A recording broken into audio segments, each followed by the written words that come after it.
Hello students, welcome back to our channel General Studies with Anoop के वर्मा। जैसा कि मैंने आपको कहा था कि हम लोग हर स्टेट को कवर करेंगे, तो ये हमारा सेकंड स्टेट है। पहले मैंने उत्तर प्रदेश को स्टार्ट किया है और उसको कंटिन्यू करते रहेंगे हम लोग, और अब हम कर्नाटका स्टेट को कवर करेंगे क्योंकि मैंने पोल करवाया था थोड़ा सा अपने टेलीग्राम चैनल पर, तो वहाँ पर मुझे यूपी और कर्नाटक की मेजोरिटी देखने को मिली। अदर स्टेट्स के स्टूडेंट्स ने भी डाला है कमेंट्स, तो उनको भी हम कवर करेंगे बट लेटर ऑन, ठीक है। तो this is the previous year question series. इसके अंदर हम लास्ट 5 ईयर के क्वेश्चंस को करेंगे, और ये लास्ट 5 ईयर के क्वेश्चंस जो हैं वो कौन से वाले होंगे? ये होंगे आपके 2019 से लेकर 2023 तक के एग्ज़ाम्स जितने भी हुए हैं, जितने पेपर मेरे को मिलेंगे, चाहे वो ऑनलाइन हो या ऑफलाइन हो, उन सभी के जीएस के क्वेश्चंस को हम यहाँ पर पर्टिकुलरली डिस्कस करेंगे। तो this is the part 1 for the Karnataka state. चलिए बढ़ते हैं अपने क्वेश्चंस की तरफ। तो ये जो क्वेश्चन पेपर के जो क्वेश्चंस मैंने सेलेक्ट किए हैं अभी फर्स्ट पार्ट के अंदर, ये आपके 2013 के अंदर क्वेश्चंस आए हुए हैं, ठीक है। तो देखिए सबसे पहला क्वेश्चन है यहाँ पर, climate change affects ocean habitat by. देखिए क्लाइमेट चेंज जो है वो ओशन हैबिटेट को किस तरीके से अफेक्ट करता है, ये पूछा गया है। तो देखिए यहाँ पर क्या होता है, क्लाइमेट चेंज ये एक तरीके से इट वर्क्स एज अ, में हम वाइट ले, I think yellow colour is better, okay ठीक है। तो इसमें क्या होता है कि नॉकिंग इफेक्ट, या और कह लीजिए कि नॉक ऑन यहाँ पर देखने को मिलता है बिकॉज ऑफ सच एज, जैसे कि क्लाइमेट चेंज की वजह से क्या आपको देखने को मिलेगा, आपको थर्मल एक्सपेंशन देखने को मिलेगा। क्या देखने को मिलेगा? थर्मल एक्सपेंशन, ठीक है। और थर्मल एक्सपेंशन का मतलब ये हो गया कि थर्मल एक्सपेंशन जब देखने को मिलेगा उसकी वजह से क्या होगा, वो जो सी का लेवल है वो क्या बढ़ जाएगा, सी का लेवल बढ़ेगा। और सी के लेवल बढ़ने से, ठीक है, बिकॉज टेम्परेचर बढ़ेगा तो पोल्स पर जो होती है, यहाँ पर एक साइकिल है बेसिकली, जो आइस है पोल्स पर, जब टेम्परेचर बढ़ेगा तो वो आइस मेल्ट होगी, और मेल्ट होकर कहाँ जाएगी? ओशन के अंदर जाएगी, ठीक है। अब जब ये ओशन के अंदर गई तो ओशनिक करंट का जो इफेक्ट है, या ओशनिक करंट के अंदर भी आपको चेंजेस देखने को मिलेंगे। और यहाँ पर क्या देखने को मिलेगा साथ में? Changes in oceanic current. Oceanic currents के अंदर भी आपको यहाँ पर चेंजेस देखने को मिलेंगे, ठीक है। अब यहाँ पर हम बात करें, अगर जो देखिए सिंपली आप ऐसे समझ लीजिए कि हाई टेम्परेचर होगा, टेम्परेचर अगर जो हाई होगा तो टेम्परेचर हाई होने से क्या होगा कि जो पोलर आइस है, पोलर आइस वो क्या हो जाएगी? मेल्ट हो जाएगी। पोलर आइस मेल्ट होगी तो उससे क्या हो रहा है, आपका जो सी लेवल है, सी लेवल लेवल वो क्या हो रहा है? राइज हो रहा है। सी लेवल क्या हो रहा है? राइज हो रहा है, बढ़ रहा है, ठीक है। उससे वार्निंग आएगी किसको? वार्निंग जाएगी, या बढ़ेंगे बेसिकली ओशनिक करेंट्स बढ़ेंगे, ओशनिक करंट्स जो है वो भी बढ़ेंगे आपके, ठीक है। अब ये सब चीज़ें होने से क्या होगा कि जो ऑक्सीजन लेवल है, कहाँ पर? ओशन के अंदर। ऑक्सीजन लेवल जो है ओशन के अंदर, ओशन के अंदर जो ऑक्सीजन लेवल है वो क्या हो जाएगा? कम हो जाएगा। जब ocean level sorry oxygen level कम होगा तो उसकी वजह से क्या कम होंगे? उसकी वजह से कम होंगे जो फाइटोप्लैंक्टॉन्स हैं, जो मतलब आपके कोरल्स होते हैं, कोरल रीफ्स होते हैं, है ना, वो सब क्या होंगे? ख़त्म होंगे। कोरल्स का यहाँ पर क्या होगी? किलिंग होगी, ठीक है। कोरल्स या एक्वेटिक लाइफ की जो है बेसिकली यहाँ पर डिग्रेडेशन देखने को मिलेगा। तो climate change affects ocean habitat bye lowering oxygen, बिल्कुल फर्स्ट ऑप्शन तो यहाँ पर आपका रहेगा। डिक्रीज करेगा फाइटोप्लैंक्टॉन्स को, बिल्कुल ये भी करेक्ट है। किल करेगा कोरल रीफ को, ये भी करेक्ट है। तो तीनों ऑप्शंस करेक्ट है, तो क्वेश्चन का करेक्ट आंसर होगा option number 4। India hosted 4 biodiversity hotspot. Bharat के अंदर 4 बायोडाइवर्सिटी हॉटस्पॉट्स हैं, ठीक है। हॉटस्पॉट्स मतलब जहाँ पर आपको भारत के अंदर कोरल रीफ्स आपको देखने को मिलेंगी, मोटा मोटा आप इस तरीके से समझ सकते हैं। ये कहाँ पर है? देखिए अगर जो मैं भारत को इस तरीके से, इंडिया को मैं एक रिप्रेजेंटेटिव फॉर्म में लाइन में ड्रॉ करूँ, तो भारत इस तरीके से समहाउ, ये आपका नॉर्थ ईस्ट वाला पार्ट हो गया, और फिर ये आपका ये इस तरीके से आपको समथिंग दिखता है कि रिप्रेजेंटेटिव फॉर्मेट में, ठीक है। यहाँ पर आपका कश्मीर वाला एरिया हो गया। तो आपके हॉटस्पॉट जो है वो आपको कहाँ देखने को मिलेंगे? यहाँ पर एक तो आपको यहाँ देखने को मिलेगा, ये कौन सा रीजन है? This is the region of Himalayas. ठीक। दूसरा मिलेगा इंडो बर्मा, यहाँ पर आपका बर्मा म्यांमार ये वाला एरिया है, इस एरिया के अंदर जो नॉर्थ ईस्ट का स्पेशली एरिया है वहाँ पर आपको देखने को मिलेंगे। इसके साथ साथ ये जो वेस्ट बंगाल का एरिया है, this is the west Bengal. West Bengal में कौन सा प्लेस है? सुंदरवन का एरिया, जो सुंदरवन डेल्टा बनता है वहाँ पर। और लास्ट में एक आपको यहाँ देखने को मिलेगा जो आपका ये है वेस्टर्न घाट। ठीक है। तो भारत के अंदर जो बायोडाइवर्सिटी हॉटस्पॉट्स हैं वो इन 4 प्लेसेस पर देखने को मिलते हैं। तो हिमालय, वेस्टर्न घाट, Indo Burma region and the Sundarban. That is option number 2 हो जाएगा यहाँ पर क्वेश्चन का correct answer, option number 2। Clear? Which statement is correct with respect to the food chain? अब हम यहाँ पर बात करेंगे फूड चेन की। ठीक है। फूड चेन को मैंने लिखा है FC से। ठीक है। फूड चेन क्या करता है? ये आपको डिस्क्राइब करेगा एनर्जी फ्लो को, एनर्जी के फ्लो को ये डिस्क्राइब करता है। ठीक है। और साथ में ये डिस्क्राइब करता है न्यूट्रिएंट्स के मूवमेंट को, ठीक है। किसके अंदर? एक इकोसिस्टम के अंदर, ठीक है। फूड चेन क्या करता है? सिंपली समझ लीजिए कि फूड चेन आपको डिस्क्राइब करेगा एनर्जी फ्लो को, और एनर्जी फ्लो से क्या होगा? मूवमेंट होगा न्यूट्रिएंट्स का, और किसके अंदर? एक इकोसिस्टम के अंदर, एक सराउंडिंग के अंदर। क्लियर? ओके। अब यहाँ पर हम बात करें अगर जो, तो बेसिक लेवल पर जो है एनर्जी प्रोड्यूस करने का काम किसका है? बेसिक लेवल पर एनर्जी जो है वो कौन प्रोड्यूस करता है? वो प्रोड्यूस करता है प्लांट। ठीक है। एनर्जी प्रोड्यूस करेगा बेसिक लेवल पर प्लांट, और ये फिर आगे चला जाएगा move up to higher level. अब यहाँ पर हायर लेवल क्या है? हाई लेवल, दैट मीन्स यहाँ पर हो गया, जैसे आप ह्यूमन बींग्स ले लीजिए, आप अगर जो एनिमल्स में कंफ्यूजन है, सिंपल आप ह्यूमन बींग्स ले लीजिए। आप घर से कोई वेजिटेबल लाते हैं तो प्लांट्स बेस्ड वेजिटेबल हुई, जैसे आज ठंड के टाइम पर बहुत सारी ग्रीन लीव्स वेजिटेबल आती हैं, पालक, सरसों, मेथी, इस तरीके की जो वेजिटेबल्स आती हैं उनको आप लाते हैं, उनको आप क्या करते हैं? पकाते हैं, फिर खाते हैं, कंज्यूम करते हैं।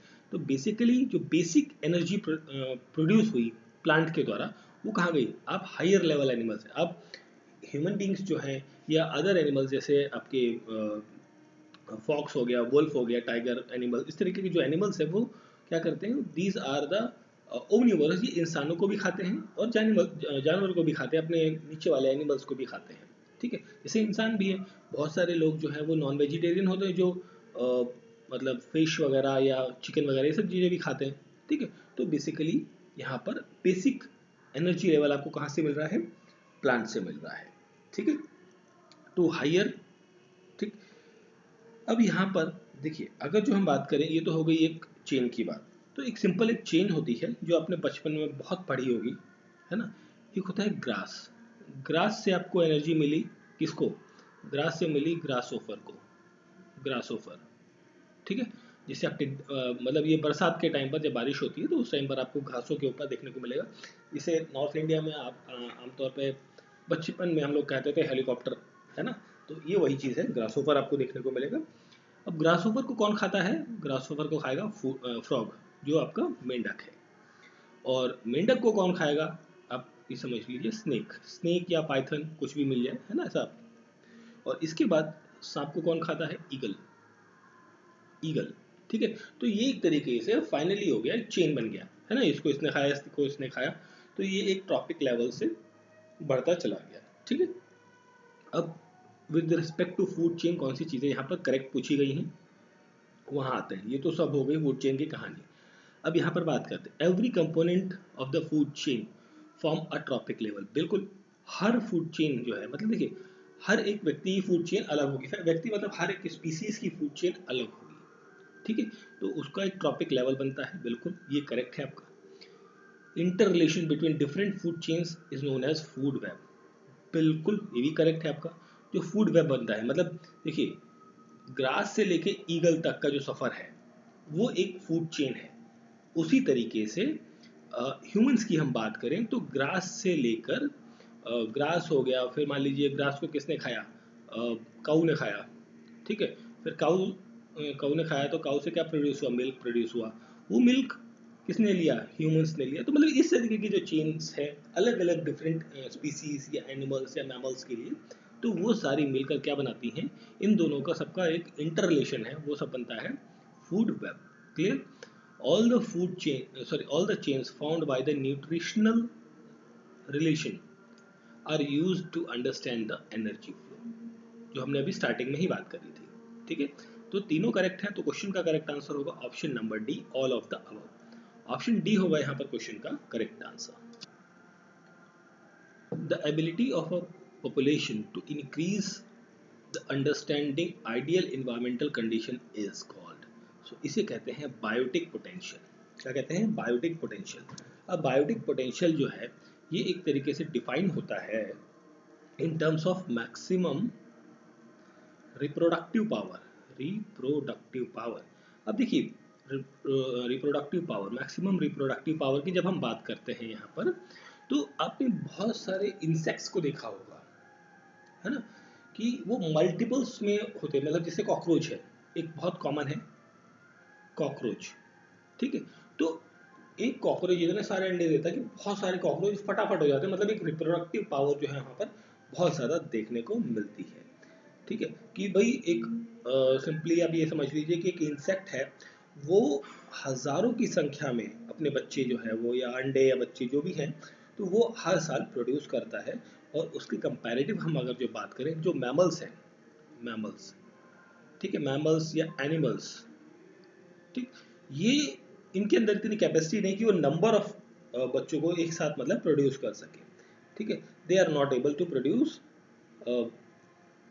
ठीक है, इस तरीके से बहुत ज़्यादा नहीं प्रोड्यूस कर सकते, लिमिटेड क्वांटिटी है, मतलब लिमिटेशंस है यहाँ पर। ठीक है, जैसे पिग होता है, ठीक है, तो वो एक साथ लगभग 6 से 7 बच्चों को जन्म देता है। वैसे ही सिमिलरली डॉग है, डॉग भी 4 से 5 ऑन एन एवरेज इतने बच्चों को जन्म देती है। तो इस तरीके से एनिमल्स है, तो इनका साइकिल एक साल में या कुछ टाइम पर होता है। इस तरीके से बहुत ज़्यादा नंबर ऑफ में नहीं देखने को मिलता है। तो इस तरीके की चीज़ों को बेसिकली बायोटिक पोटेंशियल में ये हो गया कि मैक्सिमम रिप्रोडक्टिव पावर, एक टर्म में आप इसको समझ सकते हैं। इसके बाद एक टर्म है नेटिलिटी। यहाँ पर जो टर्म है नेटिलिटी, तो नेटिलिटी का मतलब होता है number of births, number of birth during given period of population, during given period of population, period of population, ठीक है, गिवन पीरियड ऑफ पॉपुलेशन, जो कि ऐड होगा टू द इनिशियल डेंसिटी। और बेसिकली इसे आप इस तरीके से एक वर्ड में आप समझना चाहें, जो नेटिलिटी होता है that is called as a birth rate. अगर जब हम टर्म बर्थ रेट की बात करते हैं ना, बर्थ रेट, तो ये वही है नेटिलिटी। ठीक है, एक टर्म है यहाँ पर एब्सोल्यूट नेटिलिटी।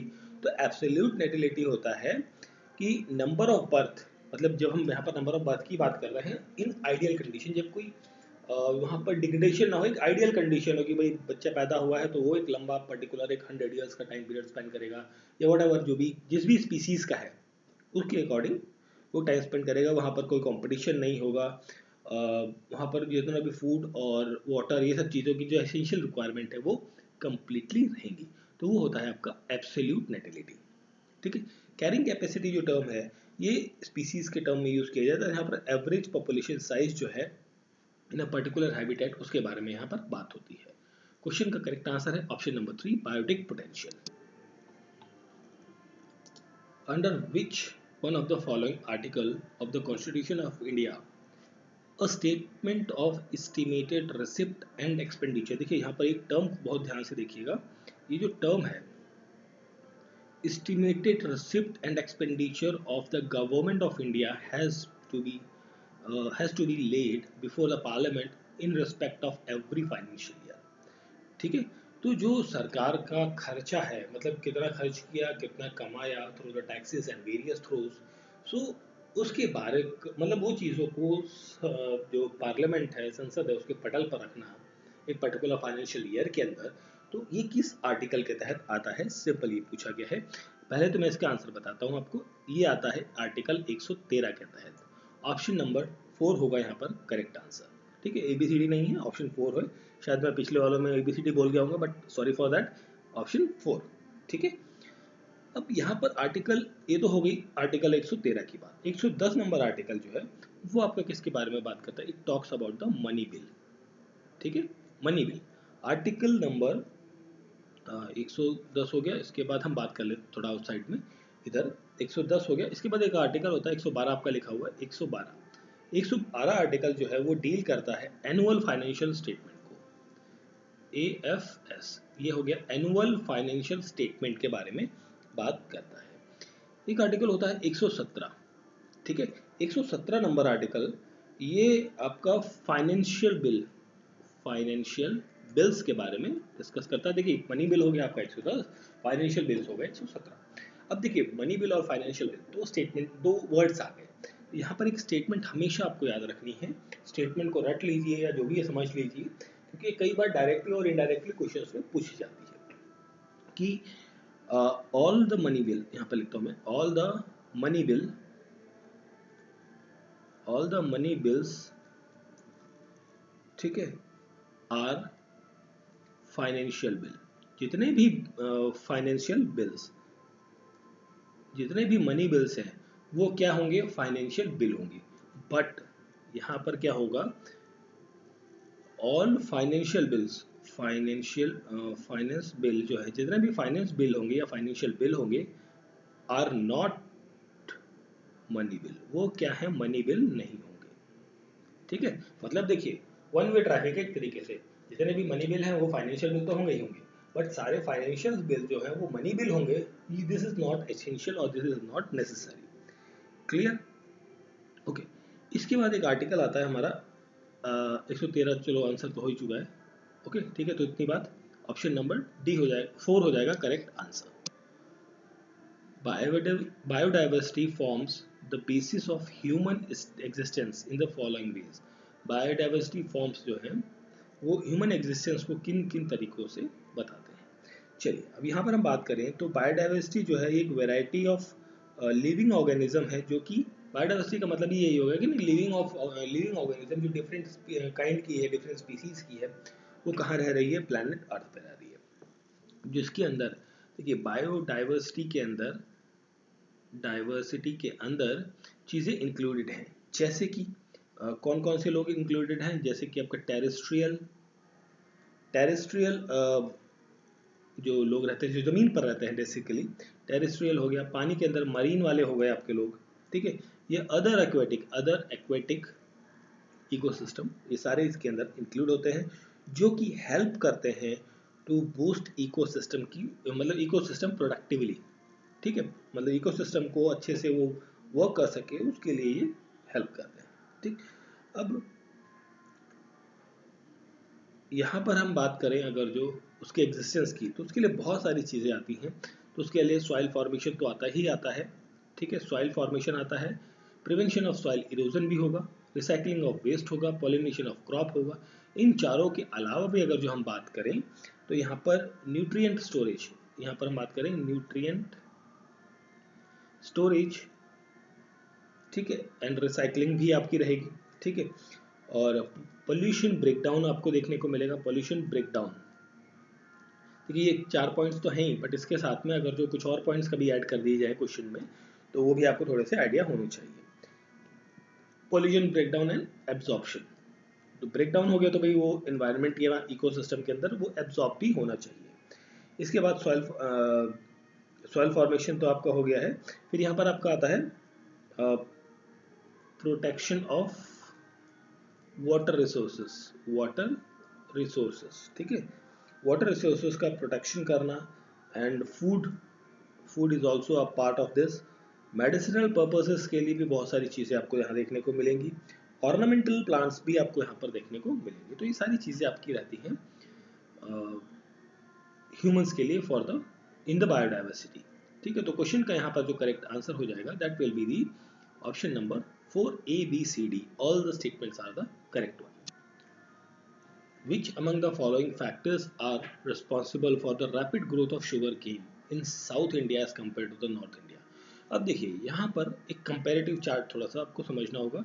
यहाँ पे मैं लिखता हूँ नॉर्थ को, ठीक है, हम नॉर्थ शुगर केन की प्रोडक्शन के बारे में बात कर रहे हैं, और यहाँ पर हो गया आपका साउथ का। तो इन दोनों में या कंपैरिजन की जब हम बात करते हैं तो यहाँ पर ट्रॉपिकल लेवल, ठीक है, because of the tropical level in the tropical level और बेसिकली और ये कह सकते हैं ट्रॉपिकल क्लाइमेट की वजह से, ट्रॉपिकल क्लाइमेट की वजह से यहाँ पर जो यील्ड है उसकी प्रोडक्शन जो है वो क्या होती है, हाई होती है, ठीक है, और यहाँ पर ये लो होती है। और इसके बाद हम बात करें अगर जो यहाँ पर देखिए पहले में लिखा high per capita yield of sugar cane, बिल्कुल ट्रॉपिकल क्लाइमेट की वजह से यहाँ पर प्रोडक्शन हाई होती है। तो पहला तो ऑप्शन ये हो गया करेक्ट। सेकंड में आते हैं हम यहाँ पर सुक्रोज की कंटेंट जो है, यहाँ पर सुक्रोज का जो कंटेंट है शुगर के अंदर, शुगर केन के अंदर, not sugar, that is sugar cane के अंदर, वो क्या होता है, ज़्यादा होता है। तो ज़्यादा होने से क्या होगा कि मान लीजिए 1 क्विंटल ऑफ शुगर केन से, suppose for an example, hypothetically मैं बात कर रहा हूँ, 1 क्विंटल ऑफ शुगर केन से आप प्रोड्यूस करते हो 10 kg ऑफ शुगर, ठीक है, यहाँ पर साउथ में। और वहीं अगर जो नॉर्थ में हम बात करें तो नॉर्थ में 1 क्विंटल ऑफ शुगर केन से कितना प्रोड्यूस हो रहा है, सपोज ये 7 kg प्रोड्यूस हो रहा है। तो यहाँ पर जो प्रोडक्शन है, क्योंकि यहाँ पर सुक्रोज की जो वैल्यू है वो क्या है, थोड़ी कम है as compare to the south one. This is clear. So high sucrose content present in the sugar cane. तो सेकंड स्टेटमेंट भी आपकी यहाँ पर क्या होगी, करेक्ट होगी। Labour cost is not a matter for the production of particularly sugar cane, ठीक है। थर्ड ऑप्शन तो यहाँ पर गलत हो गया। Longer sugar cane crushing period, अब देखिए longer sugar cane crushing period की जब हम बात करते हैं तो यहाँ पर आपका नॉर्थ में जो क्रशिंग पीरियड है वो आपको देखने को मिलेगा, ये आपका लगभग आपको देखने को मिलता है नवंबर टू आपको फरवरी तक, मतलब ये आपका 4 मंथ का पीरियड होता है अप्रॉक्सीमेटली, ठीक है। और साउथ में यही पीरियड लगभग अक्टूबर से स्टार्ट होता है और मई और जून तक चला जाता है। तो मतलब यहाँ पर हो गया 7 to 8 मंथ, जस्ट डबल, ठीक है। तो ये क्रशिंग पीरियड हो गया। तो यहाँ पर ये भी होता है, इसकी वजह से भी जो है प्रोडक्शन पर फर्क पड़ता है, ठीक है। तो यहाँ पर क्वेश्चन में आपसे पूछा गया था, तो ये हो गया high per acre yield of the sugar cane, higher sucrose content, low labour cost, ये मैटर नहीं करता। Longest sugar cane, low labour cost हो सकता है बट देखिए ये नॉर्थ से कंपेरेटिव में हो सकता है बट साउथ में नहीं, ठीक है। Longer sugar cane crush period, तो ये 3 ऑप्शंस आपके यहाँ पर करेक्ट है। तो यहाँ पर ए बी डी हो जाएगा ऑप्शन नंबर 3 क्वेश्चन का correct answer. Arrange the following pre historic ages, the use of extremely small tools in the typical feature of which age. देखिए पहले तो हम इसके आंसर की बात करते हैं, फिर इनके टाइम पीरियड को थोड़ा सा एक बार देख लेंगे। तो देखिए ये आपको देखने को मिलेंगे मीजोलिथिक एज के अंदर, ठीक है। आपको याद होना चाहिए मीजोलिथिक एज के अंदर स्मॉल टूल्स जो है वो टिपिकल फीचर्स के साथ में आपको देखने को मिलते हैं, ठीक है। ऑप्शन 3 होगा यहाँ पर क्वेश्चन का करेक्ट आंसर। अब जब हम बात करते हैं यहाँ पर पैलियोलिथिक की, सबसे पहले बात कर लेते हैं पैलियो, शॉर्ट में लिखा मैंने पैलियोलिथिक, जिसे ओल्ड स्टोन एज के नाम से भी हम जानते हैं। इसका जो टाइम पीरियड है वो है अप्रॉक्सीमेटली 5 लाख BC से लेके 10,000 BC तक का टाइम पीरियड, ठीक है। तो थोड़ा सा आपको पता होना कि सबसे पहले कौन आता है, पैलियोलिथिक के बाद आता है नियोलिथ, ठीक है। नियोलिथिक को कहते हैं आप लेट स्टोन एज, और इसके जो टाइम पीरियड है ये आपका 10,000 BC से लेकर 6,000 BC तक टाइम पीरियड रहता है इसका। सबसे लंबा कौन सा है, पैलियोलिथिक, जिसके बारे में जानकारी में बहुत कम है। इसके बाद आता है नियोलिथिक के बाद मीजोलिथ का जो है, this is called as a new stone age. Sometimes ऐसा होता है कि ये नाम ना देकर लेट स्टोन एज या न्यू स्टोन एज, मिडिल और आपका अर्ली स्टोन एज, ऐसा कुछ दे सकता है। तो आपको वर्ड्स थोड़े क्लियर होनी चाहिए। यहाँ पर हम बात करें अगर जो टाइम पीरियड की, तो ये 6,000 BC से लेकर अप्रॉक्सीमेटली 1000 BC तक ये टाइम पीरियड चलता है। इसके बाद आता है चाल्कोलिथ, ठीक है। तो चालकोलिथ पीरियड जो है ये लगभग 3000 से not 1500, that is 3000 years BC से लेकर 500 बीसी, नॉट 15, बार बार 15 निकल रहा है मुझसे, ठीक है। 500 बीसी तक का पीरियड यहाँ पर आपको देखने को मिलता है। इसके बाद आती है एक और एज ग्रुप।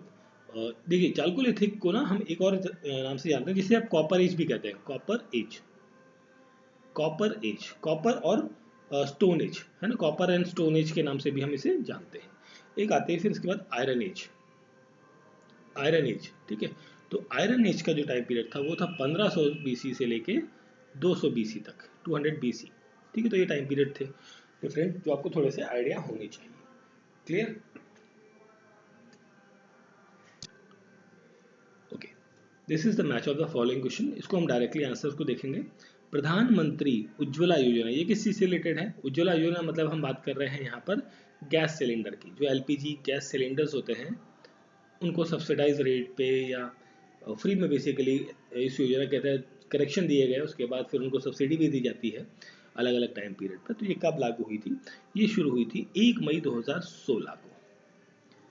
आयुष्मान भारत योजना यानी आयुष्मान भारत प्रधानमंत्री जन आरोग्य योजना, तो ये क्या हो गया? ये एक ऐसी स्कीम है जिसके अंतर्गत प्रत्येक नागरिक को, ठीक है, जिसको 5 लाख तक का हेल्थ कवर मिलता है, अगर जो उसको कोई ऑपरेशन कराना है तो उसके लिए government will pay for that. तो ये स्कीम जो है ये आपकी आती है 23 सितंबर को। प्रधानमंत्री जन धन योजना मतलब जिसके अंदर बहुत सारे जनधन खाते खुलवाए गए थे जीरो बैलेंस के बेसिस पे, तो आपने ऐसा न्यूज़ सुना होगा, आपको पता ही होगा। तो ये है 28 अगस्त 2014। प्रधानमंत्री आवास योजना जिसमें गरीबों को जो बिलो पॉवर्टी लाइन है उनको जो है आवास दिए गए हैं। तो ये आपकी शुरू होती है 25 जून 2015 से। तो यहाँ पर जो करेक्ट आंसर हो जाएगा DCBA, दैट इज ऑप्शन 1 होगा यहाँ पर क्वेश्चन का correct answer. Following are some of the battles fought by the British in India, ठीक है। ब्रिटिश के द्वारा भारत के अंदर एक लड़ाई लड़ी गई, बहुत सारी लड़ाई लड़ी गई है, तो आपको ये स्टेटमेंट्स दी गई हैं, आपको बताना है। देखिए सबसे पहले हम बात कर लेते हैं बैटल ऑफ वांडी वॉश की। तो बैटल ऑफ वांडी वॉश, तो बैटल ऑफ वांडी वॉश जो है वो थर्ड कार्नाटिक वॉर के बाद लगभग हुई थी, या आप उसी को कह सकते हैं। ये लड़ी गई थी फ्रेंच, इंग्लिश और फ्रेंच के बीच में, मतलब फ्रेंच ईस्ट इंडिया कंपनी और इंग्लिश ईस्ट इंडिया कंपनी, तो इन दोनों के बीच में, ये ब्रिटिश ईस्ट इंडिया कंपनी, इन दोनों के बीच में ये लड़ी गई थी, जिसके अंदर ईस्ट इंडिया कंपनी की जीत होती है, विक्ट्री होती है। और ये लड़ाई कब होती है? ये लड़ाई होती है 1760 के अंदर। बेसिकली ये फाइनल वॉर थी जो फ्रेंच और इंग्लिश के बीच में हो रही थी, ठीक है। और ये जगह थी, उस जगह का नाम था वंडावारी, वंडावारी, ठीक है। तो जो बेसिकली तमिलनाडु के अंदर एक प्लेस है। ओके, तो ये तो हो गया पहला तो आपका करेक्ट, ठीक है। सेकंड पर आते हैं battle of Plassey. Battle of Plassey जो है ये आपका लड़ा जाता है ईस्ट इंडिया कंपनी और साथ में कौन था यहाँ पर? यहाँ पर था नवाब ऑफ बंगाल, नवाब ऑफ बंगाल। अब नवाब ऑफ बंगाल कौन था? वो था सिराजुद्दौला, ऐसा SUD मैंने लिख दिया है, सिराजुद्दौला। तो स्टेटमेंट में भी यही लिखा गया है, तो सेकंड स्टेटमेंट भी आपका करेक्ट है। अब सिराजुद्दौला हो गया। अब ये लड़ाई कहाँ पर हुई थी? ये हुई थी प्लासी, कहाँ पर है? ये आपका कलकत्ता के अंदर है, कलकत्ता के अंदर आपका ये आज की डेट में जो कोलकाता है वहाँ पर आपको एक जगह देखने को मिलेगी। और ये होती है 1857 से 100 साल पहले। और इसके अंदर ईस्ट इंडिया कंपनी क्या होती है? जीतती है, उसकी विक्ट्री होती है, ठीक है। अब बक्सर की बात करते हैं, बैटल ऑफ बक्सर। बक्सर कहाँ पर है? आपका बिहार के अंदर है। और ये लड़ाई होती है ईस्ट इंडिया कंपनी। अब देखिए ये तो होगी एक कंपनी, ईस्ट इंडिया कंपनी। अब इसके साथ में कौन कौन लोग शामिल थे ईस्ट इंडिया कंपनी के साथ में? इसके साथ था मीर कासिम, मीर कासिम, ठीक है। मीर कासिम, मीर कासिम जो कि अवध का नवाब था, सॉरी नहीं, अवध का नवाब नहीं था, ये था बंगाल का एडमिनिस्ट्रेटर, ठीक है। इसके साथ था सिराजुद्दौला, जो अभी हमने बात करी यहाँ पर, सिराजुद्दौला भी था जो कि नवाब था अवध का, ठीक है। और इनकी लड़ाई होती है किसके साथ में? ये होती है शाह आलम के साथ, शाह आलम सेकंड, शाह आलम सेकंड जो है, सेकंड जो कि मुगल एम्परर है, उसके साथ इनकी ये लड़ाई देखने को मिलती है। और ये कब होती है? ये होती है आपकी 1764 के अंदर। देखिए 1764 के अंदर ये जो भाई साहब है हमारे सिराजुद्दौला, है ना, सिराजुद्दौला अंग्रेजों के साथ मिलकर लड़ रहे हैं, ठीक है। और फिर 1664 में, क्यों? क्योंकि उससे पहले जो है 1764 में, ठीक है, नॉट 1600, और उससे पहले यहाँ पर वो अलग से लड़ चुके हैं क्योंकि वो अंदर अलाई में आ चुके, ठीक है। तो ये बात हो गई। ये भी आपका मीर कासिम करेक्ट हो गया। नहीं, ब्रिटिश एंड मीर कासिम, नहीं ब्रिटिश एंड नहीं होगा, मीर कासिम तो साथ में ही था, है ना। तो ये देखो पहली स्टेटमेंट करेक्ट है, सेकंड करेक्ट है। बक्सर ब्रिटिश और मीर कासिम ने सिराजुद्दौला, ये होगा शाह आलम, मीर कासिम तो साथ में ही था, तो ये तो गलत हो गया, है ना। चलिए आगे बढ़ लेते हैं। अगला है battle of Bhima Koregaon, British and Bajirao. तो ये आपकी लड़ाई 1818 के अंदर आपको देखने को मिलती है, 1880 के अंदर, और ये होती है ब्रिटिश और बाजीराव द्वितीय के बीच में। तो यहाँ पर फोर्थ पॉइंट आपका करेक्ट है। फर्स्ट, सेकंड और fourth, A B and D, ये तीनों पॉइंट करेक्ट हैं। दैट मीन्स यहाँ एक मिनट, एक सेकंड, नहीं, ये आपका जो सेकंड वाला पॉइंट है ना, देखिए ये आपका फर्स्ट करेक्ट हो गया, सेकंड भी, ये भी करेक्ट होगा क्योंकि एंड मीर कासिम भी तो लड़ा था ना, ठीक है। तो इसको भी आप ले लीजिए क्योंकि और कोई कॉम्बिनेशन नहीं बन रहा है यहाँ पे, तो मेरे ख्याल से ऑप्शन डी हो जाएगा यहाँ पर करेक्ट आंसर, ठीक है। ओके, चलिए आगे बढ़ते हैं नेक्स्ट क्वेश्चन की तरफ। सो नेक्स्ट क्वेश्चन है हमारा यहाँ पर डोमिंगो पियर्स। डोमिंगो पियर्स जो है वो मिडिवल ट्रैवलर था जिसने अपनी किस सिटी को डिस्क्राइब किया है? इसने डिस्क्राइब किया था विजयनगर, विजयनगर एम्पायर या विजयनगर सिटी जो है, इसने विजयनगर को बेसिकली विजयनगर को उसने कंपेयर किया था किसके साथ में? रोम के साथ में, रोम शहर। अब क्यों कंपेयर किया था? क्योंकि उसको रोम के अंदर जो चीज़ें देखने को मिली वो चीज़ें उसको विजयनगर के अंदर भी देखने को मिली, जैसे कि वहाँ पर उसको एक्वाडक्ट्स मिले, आर्टिफिशियल लेक्स मिली, ठीक है, और अबंडेंट वेजिटेशन मिला, मतलब एक होता है ना खुशहाल राज्य, खुशहाल प्रदेश देखने को मिला, जैसा कि उसने रोम में देखा था, ठीक है। और ये जो व्यक्ति है डोमिंगो, ये कौन है? पुर्तगीज व्यक्ति है, पुर्तगीज, ठीक है। This is the Portuguese traveller. और ये कब आता है? ये आता है 1520 के अंदर। कब? ये 1520 का टाइम वो है जब वहाँ पर कृष्णदेव राय का जो रूल है वो चल रहा था, क्लियर। और कृष्णदेव राय के बारे में अगर जो पूछा जाता है कई बार, तो ये कौन से डायनेस्टी से हैं? तो इनका जो डायनेस्टी है वो थी तुलवा डायनेस्टी, तुलवा वंश से ही है, ठीक है, तुलवा वंश से ये संबंधित है।